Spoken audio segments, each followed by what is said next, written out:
Diaz, it's been a few months. How you doing this holiday season? Dude, it's been a few months and a few degrees. Look, it looks like I'm coming to you from the North Pole. Yeah, I don't think I've It's ever seen cold you wear today, man. a scarf on our. I got my scarf game on. What do you guys think, huh? I think it looks pretty Got the nice, man. scarf game. I You see you look got like your a, hat game on, man. I want one of those hats. so You know, I collect them. I started It's going a down nice this one. wormhole and making like these different types of swag to wear around town, right? So like Totally. you're Nice, dude. I you gotta know get me one of those. Those are nice. I have this Gotta one at represent my that desk Moridi right here. team. Yeah, man. We're running errands, right? You're picking up your son, you're dropping him off at sports and stuff like Yep, that. You just kind totally. of you forget about it, like you're No, wearing you it, and got people will be like, Hey, "Hey, remember real estate market." Glenn Ross, ABC, always be closing, right? We're always talking Yeah. about what we do because this for us is a calling. It's what we love. We love to get people into houses, Hmm. sustainable home ownership, and all it does, not only to your finances, but just to your quality of life. So, yes, let's represent. Let's always be wearing our swag. I And love speaking of the housing market and on the lending side, and just in general, like since the last time we chatted about 2 months ago, a few things have happened, and I would love for you to unpack this. Yeah. Since the last time we recorded, there was a 75 basis point rate hike and a 50 basis point rate hike. And I remember that some economists that I was following anticipated that there'd be a 50 basis point rate hike in December and subsequent 25 basis point rate hikes through Q1 of 2023. They were saying that Jerome Powell is kind of being like a Pinocchio, and our boy Logan Motorshami actually coined that. I got it from Logan because he said that essentially the Jay Powell is trying to keep his cards close to his chest, be really firm and hawkish, but really inside he's dovish. And they keep highlighting the fact that the job market is so strong, and that's why they're increasing these rates. But a lot of these economists were like, wait until those job numbers start coming out. They anticipated that he would back off the rate hike. So that's what I was seeing, and I'm curious to you, being like deep down into this, what's going on? Well, and I think that's right. And he has to kind of peacock his hawkishness, if you will, because the reality is, if you go back and you look at some of the other interviews, how he was saying that he wasn't worried about inflation at all was kind of laughable, right? I mean, this dog, he took it off the leash thinking it wasn't going to run. And guess what? The dog took off, man, and now it got out of control for him, so they're having to reel it back. However, if you look at the numbers, look, the Fed likes to look at PCE, which is personal consumption expenditures, right, instead of Mm-hmm. CPI. CPI came in at 7.1 instead of 7.3, which was great, which gave us a nice little rally about a week ago, so that was good. I mean, look, and I had mentioned this to you that I knew rates would be coming down. If you look at a few things, so let's zoom out for a second. The Mm-hmm. dollar is very strong. When the dollar is very strong, it makes our goods more expensive to the world. So they buy less. I think I just described inflation coming down, right? We're Right. also seeing, I mean, I remember, man, when Mendocino out here peaked at $10 a gallon. I remember we were in the sevens. Now we're back down. And Right. fuel is a huge piece of our everyday lives. I mean, look, we're not all driving electric cars yet, right? So fuel is gigantic. We're starting to see that. We're starting to see the supply chain thing kind of work itself out. And to the point, and speaking of Logan, he had talked about how, when you look at inventory, most happens on a just in time, the JIT we call it. Remember that from economics, JIT. But Just what they in did is they time, did just in time, right? That huh? now what they did is that they did a JIC, or just in case. So what they did is that they created a lot of inventory. Well, guess what? We're starting to see that stuff sit. What happens when stuff sits, man? They got to get rid of it, right? So we got Yeah. price reductions. Here comes inflation back down. We get PCE numbers this Friday for November, and I think we're going to see it. We're going to start to see again. We're seeing inflation coming down. I personally think we'll probably be in the fives by June or July, and I've said this before. So, yeah, keep in mind, folks, that when the Fed talks, yes, of course it influences other rates, but what they're talking about specifically is the federal funds rate, which is a short term rate. And that It's is the that their rate at benchmark which interest rate, Ed? I'm sorry to interrupt you there. for them, yes, for them, Okay. yes, for the Fed. And it's because it's a rate that the banks use to lend each other money overnight.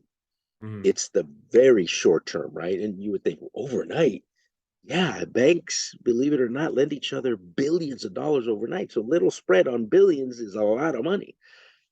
So that's what we're seeing. And so when Chairman Powell raises rates, what you see is the short term rates go up, and that are things like credit cards, right? And things like your equity lines of credit. Does it affect long term rates like mortgages? Of course it does, but not immediate. You have to look at other factors. Today, for example, look, Japan made some moves, which caused, our markets, our bonds to, and our rates to go up a little bit, right? Because they made some moves. So And what we're happened all there? I interconnected. noticed that on Bloomberg. Yeah. That the Bank of Japan did something, yeah, and the central bank out over there that caused some ripples in like the global Yeah, economy. and they have their Chairman Powell, their version, right? And they Uh, raise rates, and okay. then that has a big effect because Japan and the United States are interlinked a Yeah. ton, right? Not just with products, but also their economies, right? Right. And so we saw we saw rates go up temporarily, but look, guys, we've been seeing this, right? It's been such a roller coaster. It's up today, and then on Friday it'll be back down. But you got to look at the bigger picture, right? So what is really going on in the economy? We're still looking at layoffs. The tech industry, man, where you're living, Nima, I mean, think about it. A lot of tech layoffs. And by the way, I kind of think that it was overdue. When I look at like Twitter having over 8,000 employees, I mean, look, I'm not a tech guy, but I'm thinking over 8,000 employees for Twitter. What are they all doing? Right?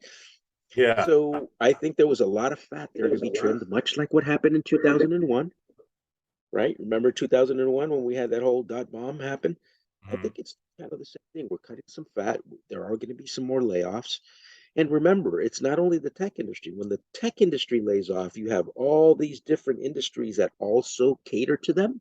Think about all the restaurants around there that are no longer going to have all those employees. Think about the delivery services and the people who sell them products and services. Right. I mean, it all gets affected. It's a chain, right? It's a domino effect, and so we are going to continue to see more layoffs. That's going to happen. So when Jay Powell says, "Oh, the economy is really strong," and well, tell that to the people who lost their jobs, right? Yeah. There's going to, and it's going to continue.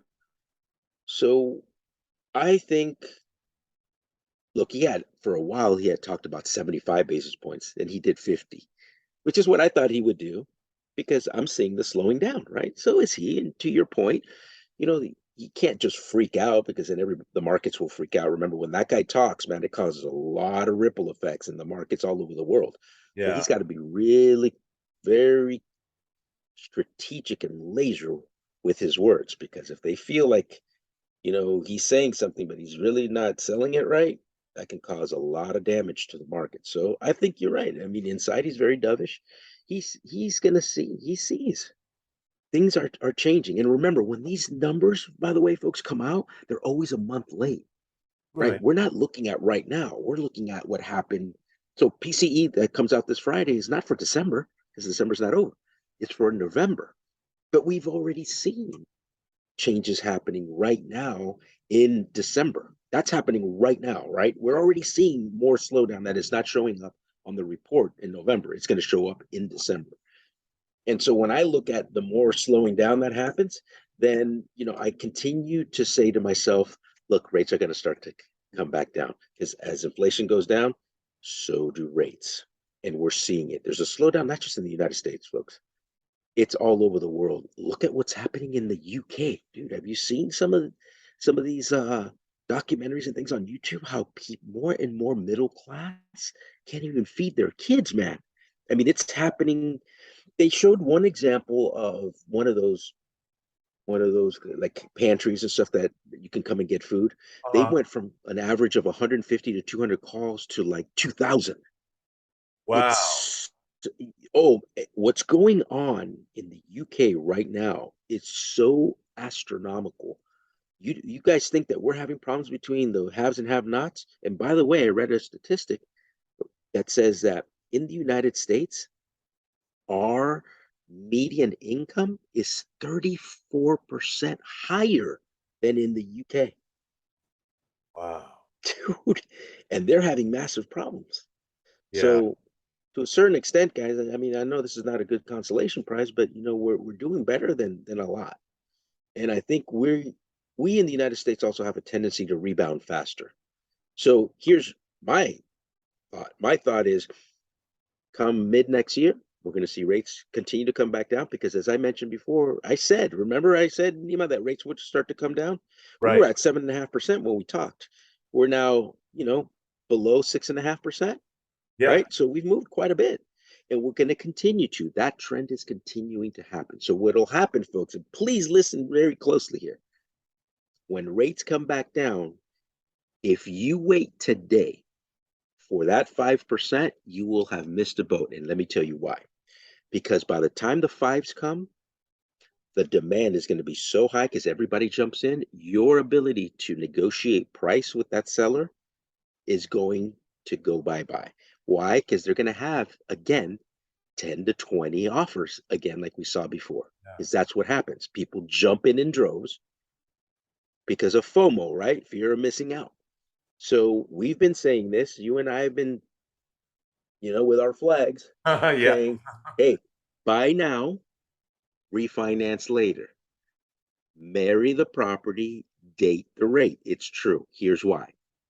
Right now is the first time in the last 10 to 12 years that you're able to negotiate with sellers. We had the greatest real estate bull market ever because of the artificially low rates that were caused by the Fed due to what's called QE, which is quantitative easing, right? They Mhm. created it, which is why I laugh when they said that they weren't worried about inflation. Hello, 2 to 3%. What do you think people are going to do? Everybody's jumping in, which causes prices to increase. There goes your inflation. That was kind of a duh, right? So here we are, right? But you buy the property now that you can negotiate, take the higher interest mortgage interest write off because even though it's a consolation prize, but it's true, the higher the rate, the more you're deducting because the more mortgage interest you have that you're paying, True. right? Mhm.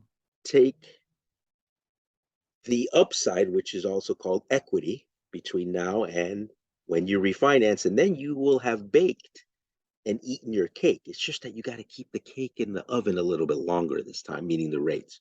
But you're going to be able to bake your cake and eat it too if you do it now and stop chasing rate because it's going to punish you if you try to time it. It will.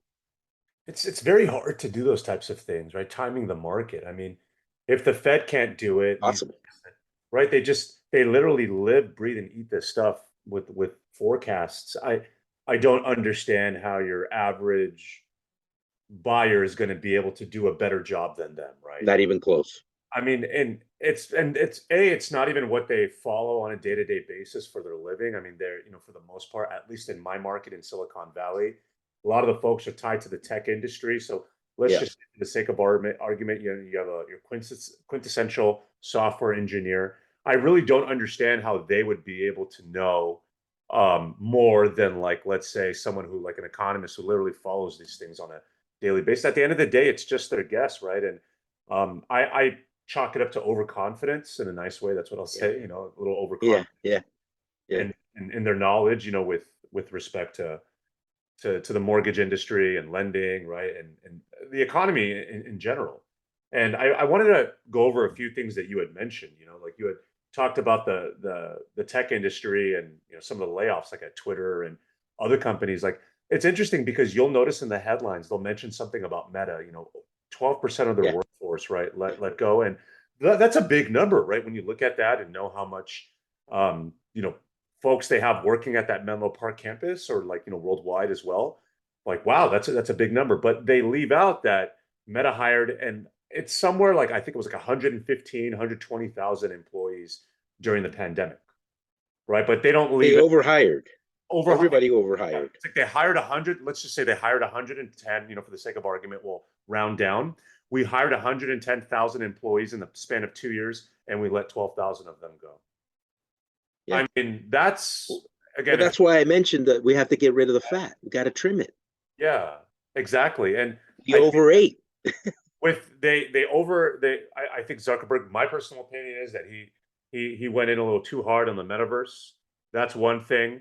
I agree with that. Well, I think even more important than that, their advertising dollars have been really severely affected with some of the privacy things with the Apple iPhones, right? Like where everything with Apple, they're making a Yeah. lot harder for advertisers. So they just have less things for these folks to do, and as a result, they got to let them go. But DoorDash, even right? DoorDash, I remember in San Francisco, they let go of 1,000 people. I mean, as the economy is starting to contract and a lot of more people are going back to their offices, do you need this product as much as you did in early 2021 and late 2020? You don't, right? So why do they need those? So like you said, it's trimming the fat. If someone is working and they have 3 virtual assistants because the economy is booming, real estate's booming, like full disclosure for me, right, last year, but I don't need as much now because there's not as much uh, transactions going on, right? They're Right. still going, but they're not. It's less, like, for example, going Yeah. from 5 pending to 2 or 3 pending, right? I mean, that's still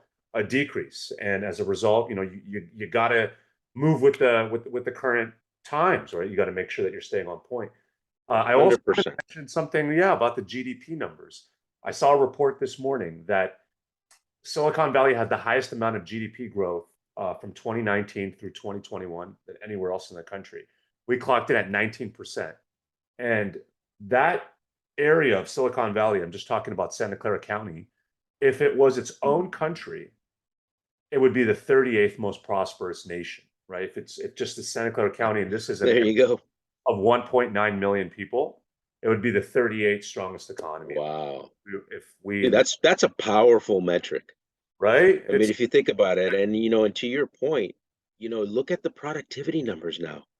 Dude, yeah, productivity is through the roof, bro. They had to let go of all these people to become, it's the old, get trim, get quicker, right? It's trimming that fat to get more nimble, and we are seeing it in the productivity numbers. The reality is that look, we had such a huge party financially, right? That of course everybody over everything. It's not just hiring, they over everything. They over purchased, they over hired, they over everything. In our industries, man, look how many everybody was a realtor. Everybody was a mortgage person. Now you actually have to know your stuff. It's not just, do you know how to turn a knob in the front door? Okay, well, congratulations, you're hired, right? That's no longer the case. we You are a have to skill actually know industry. your stuff. Yes, exactly. Now we're skill based as opposed to just breathing based, right? Yeah. It's no longer the case, but and I think that needs to happen, and we continue to get more and more nimble. We've all now shrank to get more nimble. I've done it, you've done it, and think about it. If you really sit down and think, like, you overdid it, I know I overdid it. It's actually a good thing. This forces us to become better. And that's what we're seeing. We're seeing a better workforce. We're seeing people more productive. One, because of the fear of being laid off, of course, you have a tendency to work harder, right? Because you don't want to be one of those. And then two, because there's less people to do the same work, and so they have to get more productive. And I think all that is a good thing. And eventually this will be yesterday's news, much like what happened in 2008. How many people really talk about 2008, Nima? Not really. Every once in a while we might talk about it just because everybody's talking about real estate, but that's yesterday's news. This also will become yesterday's news, and we'll go, wow, I can't believe we did that. And we'll move on to what's going on currently. Yeah, And absolutely. It's to pivoting. bring that back in is that's what you have to focus on. What can you do today, right now, outside of the headlines, to move yourself and your family forward? We during the especially early onset during the pandemic, we hear a lot about everyone's leaving California, everyone's like leaving the state. Right. And they didn't mention that the people that were moving in California, 80% of them were moving to a different county in said state. They were leaving San Francisco and going up to Tahoe. They were going up to Sacramento area. They were going up to Truckee area, right? Yeah, Because and some of mine went to LA area, which or is even interesting, LA, but okay. yeah, San Yeah. Diego as well, right? So San Diego. I Yep. feel my Saw that. buddies that I used to train jujitsu with, they relocated down over there during the pandemic because Yeah. they just wanted more of that beach life, right? So those things are not really mentioned a lot. So it goes back to what you said. It's like controlling what you can control and also just being mindful of the narrative, right? As we say that Headlines tend to terrify more than clarify. They don't mention these things, right? Going back to those GDP numbers. So we had a 19% GDP growth, which is astronomical, right? From 2019 to 2021 in Silicon Valley. The next was Travis County in Texas, where Austin is based. They were at 15% growth in GDP from 19 to 21. And Seattle, where Amazon and Microsoft are based, we're at 14%. So those were the top three. So, I mean, I'm not as much of a math guy, right? I'm not a CPA here, but I mean, it seems that obviously I'm being facetious, but that Silicon Valley did pretty darn good for itself, and even, with Yeah, it did. Dude, those that, are amazing numbers, especially in context with the fact that we're coming out of a pandemic. We had supply chain issues. We have out of control inflation. Dude, those numbers are huge. yeah, Those numbers are huge. It goes to show you how resilient we really are. exactly. And you had mentioned two things. You had mentioned PCI and CPE figures when you were chatting. Yeah, And so yeah, so consumer price index, right, is your typical basket of goods that the average American buys, and then PCE is personal consumption and expenditures. It has a tendency to strip out things um, like housing and those kind of things. It looks more of where do you reallocate monies when something gets expensive. That's why PCE is preferred by the Fed because it has a tendency to show you changes in behavior when things get expensive and inflation goes up. And mm, so that number will come out on Friday, and I suspect it's going to come in lower than expected. And so we will see. If it does, we're going to see a rally in rates because remember, as inflation goes down, so do rates. So I think we'll see a rally. My guess is that we'll see a favorable rally in interest rates, meaning rates go down this Friday. I And have a today's the 20th, by the way, folks. And Of I this have a month. few buyers that are looking to buy and reaching out to me about what's going on. Hey, is it a good Yeah. time to buy? Right. And I'm like kind of going through that process with them. And I told them, well, rates have been dropping for the past 5 weeks. So Yep. uh, I said, an interesting time in the market. And I'm starting to see it more, and my frontline analytics tool for this is nothing that very sophisticated like the Federal Reserve follows. We're talking PCI, CPE numbers. I just look at how many people come to my open houses. How No, and you know busy what? they And I are. think to a certain extent, Nima, that's a great metric because that's boots on the ground data, man. Yeah, That's you're yeah, seeing it. I mean, right? You're seeing what later on shows up on a chart. exactly. And because, right, to me, it shows how many interested buyers, right? I mean, because they'll throw away all these different acronyms, right? And there's so much sophisticated figures that folks can pull. But for me, again, it's just kind of getting back to the basics. I'm like, well, how many people are coming into our open houses? Well, and here's another thing too that you get that doesn't show up on charts. The level of seriousness between a Yeah. looky-loo and a person who's ready to execute because they did all the legwork. Like first step is get pre-approved, know your numbers. If you're not buying all cash, right? Those kind of things, right? And do you have proof of funds? Are you ready to go? Do you have a pre-approval letter? All these things are metrics that don't show up on a lot of charts, but you get to see it because you're talking to them. Exactly. Now, we had a condo listing in Sunnyvale 2 weeks ago that I held open house. I had 41 groups that came by Wow. that condo listing. Yeah, in Sunnyvale. I mean, Wow. this was about 2 blocks away from four juggernaut companies. Apple's second biggest campus, right? I believe the one on Mod in Sunnyvale is predominantly like iTunes and like App Store and things like that, if I'm Okay. not mistaken. That's literally less than a 2 block walking trip for anyone, right, who's like living in this condo. LinkedIn's world headquarters, um, Hmm. Synopsis's world headquarters, and Juniper Networks. I don't know if it's the world Oh, wow. headquarters. It was a very Hey, big. question for you. Just curious. Was there a price reduction on that condo or was it? No, no, we got multiple offers There you on it. go. It ended up selling a Okay, bit there you above go, asking folks. price. Yeah, and it had I think personally, I believe that we would have had more offers on it had it not been for the higher HOA. There was an HOA fee of 477 for this three-bedroom condo, but it did include water, so that was kind of a nice perk, right? Like water, Yeah, garbage, and it totally. roof That's as great. well. This was a second story, so And I actually think that's a bargain compared to some of the stuff we see in the city, man. oh yeah, especially I Like mean, 450, including yeah. water, unless you're getting it from your own hole. That's not going to be, yeah, yeah. Unless you have your own well, that's not going to happen. Yeah, I mean, yeah. 450 is actually a pretty good deal. The building itself was built in the mid '80s, right? So I'm just to Okay. kind of give you a two-car tandem, Yeah. just to kind of give you Yeah. an idea. And it was a 3-2 or 3-1. It was a 3-2, a smaller 3-2, albeit under 1,100 square feet, Okay. but it was still, like nicely presented and right in Yeah. front of the park. A lot of amenities, right? But we got so much traffic and we had so Wow. much rain. If you remember that storm that we had, I think it was Yeah. called Dragon Storm or Oh, really? Yeah, I along those didn't. lines that they were I don't calling it. But remember what the name of it was, but yeah, I remember what you're talking about. yeah, it was such a rainy day, and we Yeah. had 25 groups that came by. That's And we amazing. were adamant to see on a rainy day, right? It was like a Huh. storm, 25 groups, a lot of wind, a lot of rain. Anyway, that shows something to me, right? That shows that there's interest out there. This Absolutely. past weekend, just down Central Expressway in Santa Clara, we had a single family property that had 43 groups that came by. And that was just this past weekend that I did. So it just shows, right, that people are coming back. I can tell you a few months ago, I was getting 7 groups total coming a day, sometimes 6. It was much slower when the last time recorded when the rates were in the sevens. So this is what the question that I want to ask you, Mr. Diaz, Mr. 20-year loan and stock veteran. I feel like when we're now, I'm going to take adjustable rate mortgages and fixed rate mortgages and put them together here for a second. Now, the Okay. average of these, I feel like if they're paying around 5.5% for a loan, anything above that, it seems like they're getting priced out because the rates are staying high because of the lack of inventory.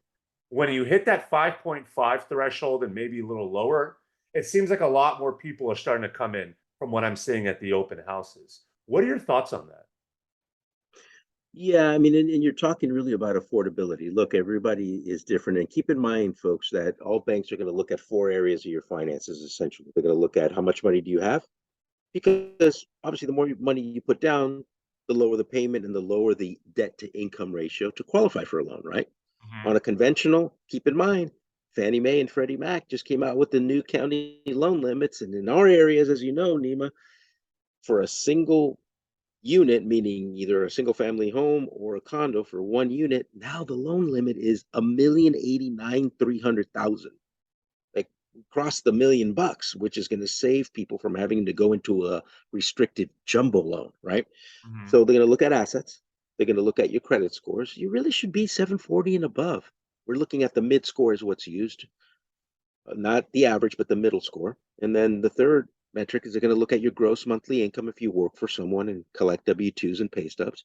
If you're self-employed, then there's a formula for that, which is different. And then finally, they're going to look at how much debt are you going into the homeownership experience with, and they're going to look at the minimum payments that show up on a credit report. So, for example, if you have a $10,000 credit limit on a credit card, right, and let's say your balance is 5,000, right, and your payment is $100, even though you might be paying 1,000 a month to get rid of it, they're going to look at $100 because that's what's showing up on the report as a minimum. Which, by the way, you might want to. And I always recommend this anyway, regardless of whether you're buying a house or not. Every 6 months, call up your credit card companies and negotiate for a lower rate. You didn't know you could do that. Oh Yes, you no, can. I You should be never. doing it every 6 months. And some of them, by the way, especially going into the holidays, they'll give you a year free interest. So you don't pay interest for a year. Some of them will allow you to transfer balances at zero interest for a year. Think about what I'm about to tell you. Isn't that a method to lower your debt to income ratio? If now your minimum payment went from 150 to $20, I think so, Little right? hack. Yeah. Everything, it's a hack, yes, but everything in your finances should be something that is actively being managed. You are the one who drives that car and has the key, right? You should always be doing those kind of things. So in the five and a half, of course, when you go from a 7 to a 5.5, that difference in rate and payment is pretty substantial. Yeah. And so you want like, well, let's take a look. Let's do some numbers here. Let's just say $1,000,000 purchase, 20% down, $800,000 loan. Okay, let's do that. So if you look at a, an $800,000 loan at, let's look at it at 7%. Your Mhm. principal and interest payment is $5,322. Now, 5322, right? At 5.5%, it's 45, 42. So you're talking about a difference of $700, guys, a month. That's a lot, Yeah. right? That's a lot. Because keep in mind that we're taking a percentage of your income, right, to come up with that $700 difference. It's not so linear. So let's just say that the debt to income ratio, right, for a conventional loan can go up to 50%. To make up a $700 difference in payment on the income side, that's $1,400 you got to make extra, right? Yeah. So not everybody can do that. And so those are the differences right there. But notice also, folks, that even in this little piece, from the moment he asked me the question to me answering it, did we not do a lot of strategy? Even in this short period of time, did I not give you some hacks? This is the reason why.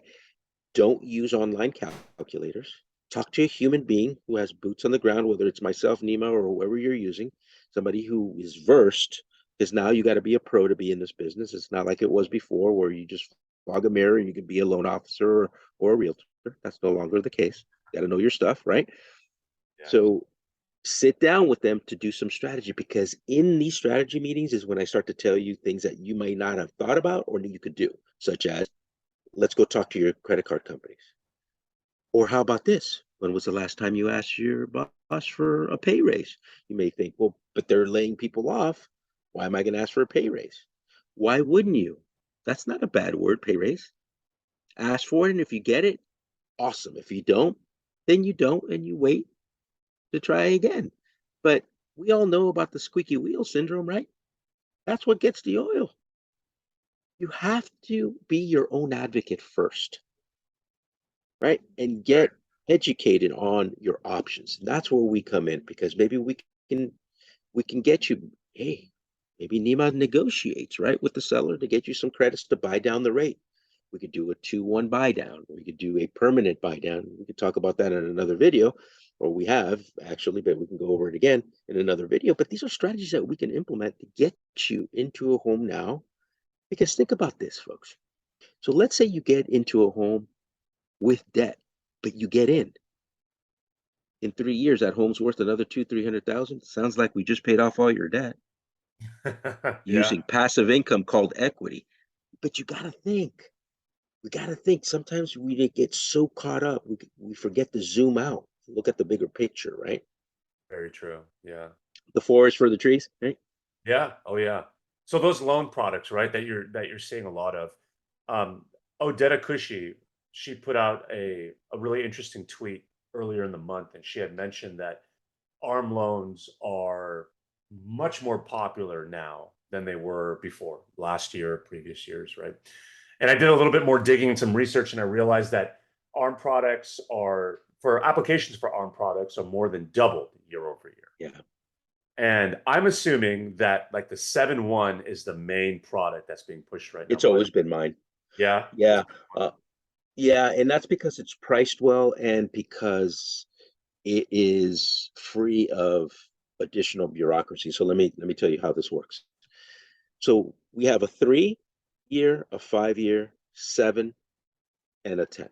Those mhm, are the adjustable rate mortgages, right? And I have a 6 month one that's the rate starts very low, but every 6 months it adjusts.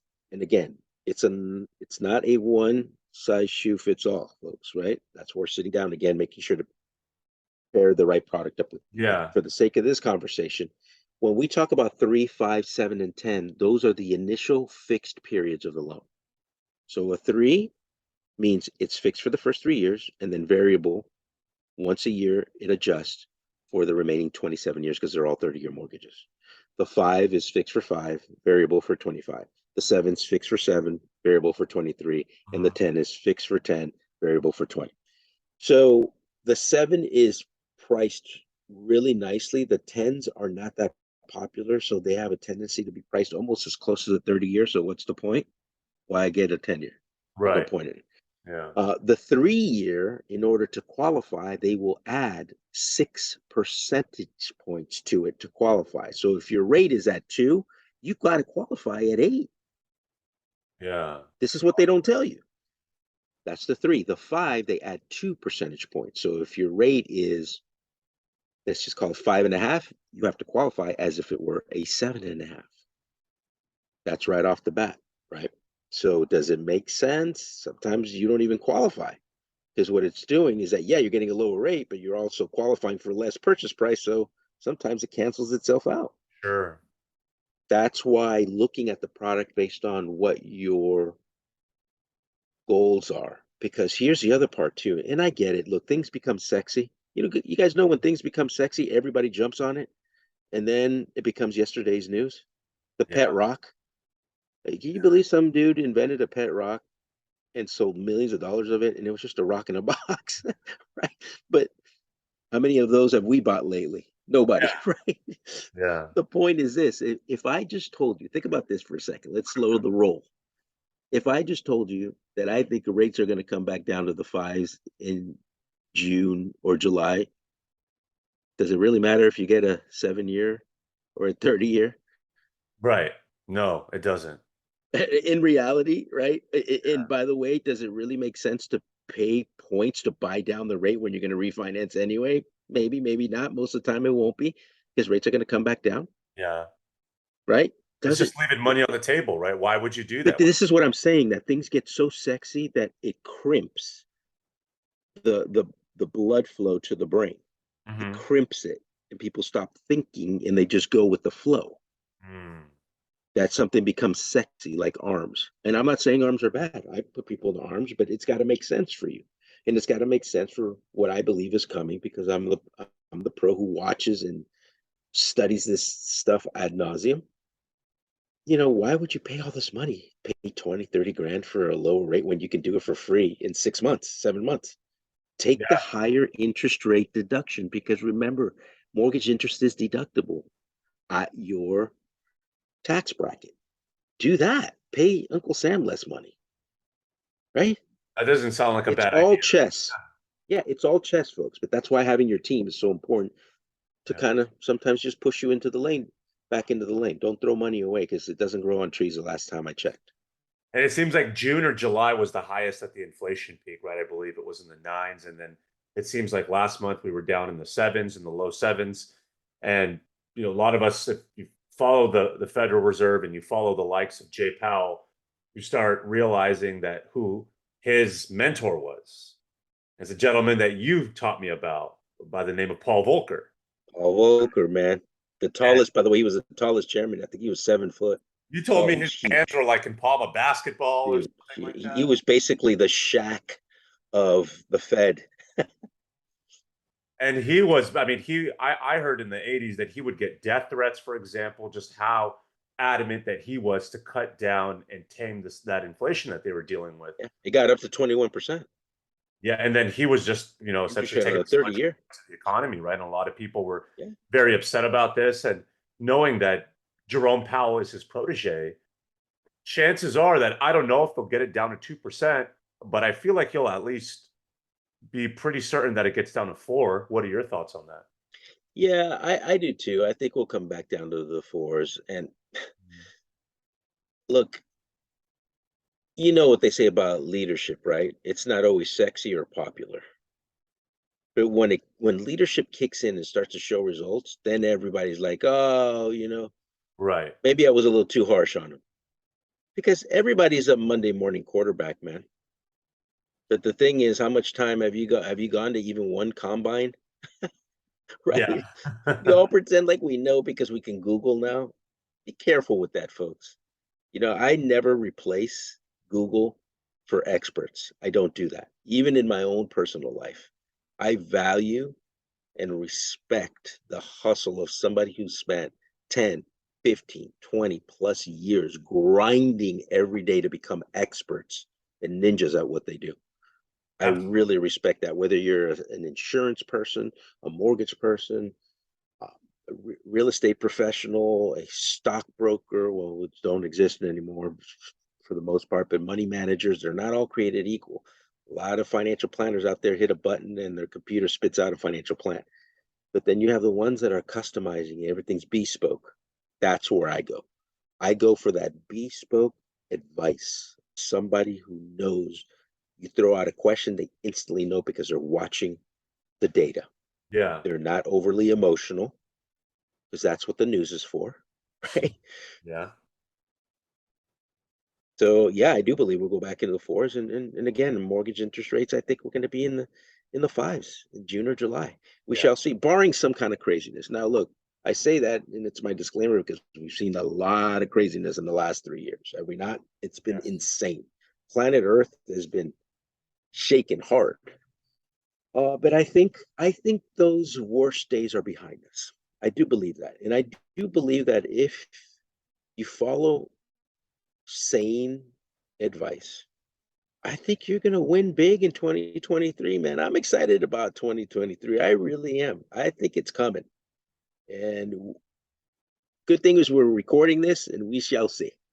Yeah, and I can say for the both of us, we're grateful for the experience that we've acquired over Yes. the years in this industry, and I feel that as it gets tougher because the free money party is essentially over, Yes. that folks that really sharpen those skills and they work on those skills, and I know both of us do, that I just feel like we're going to have a leg up, and like you Yes. can't just have a pulse and put a sign in the yard and offer to sell a home for 1% and have a weekend of open houses and come back to your email inbox in the morning and have a dozen offers. That's not going to happen anymore because you're going to actually need skills, and that's actually really exciting because the folks that continue to get better and better and grow, whether it's with their own skills or like the knowledge that they obtain, will be able to have a leg up in this new real estate market in 2023. And I too am excited for that, like you. Yeah, I'm excited. And I also feel like, people in our industry,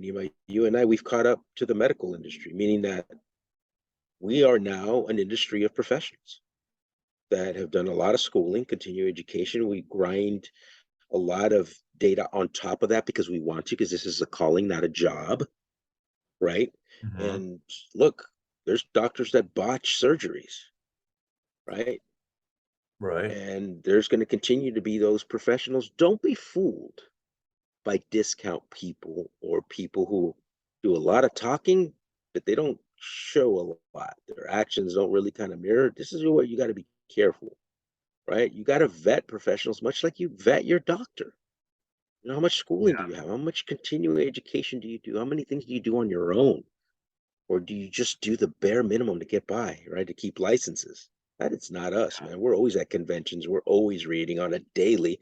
We follow analysts that have a great track record, like Logan Motoshami, right? Is one of them. I mean, we we follow and digest their data on a daily.